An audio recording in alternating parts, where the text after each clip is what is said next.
Hello guys, kayayari lang namin sumakay sa Big Thunder. Super enjoy. Naka-enjoy talaga. So I did not expect na ganoon lang siya ka-smooth, pero sa una nakakatakot kasi super bilis niya. Pero at least this time super na-appreciate ko itong ride na to. Yan, so hinihintay ko lang si Ma'am Michelle. At nag-CR lang.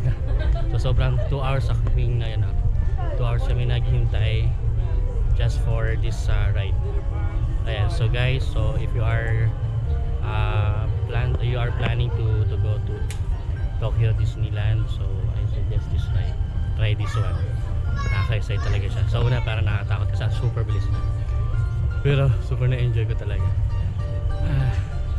And even Ma'am Michelle, na-enjoy rin niya.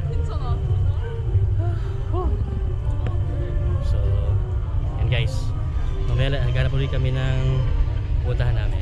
Ayan, so yun na muna.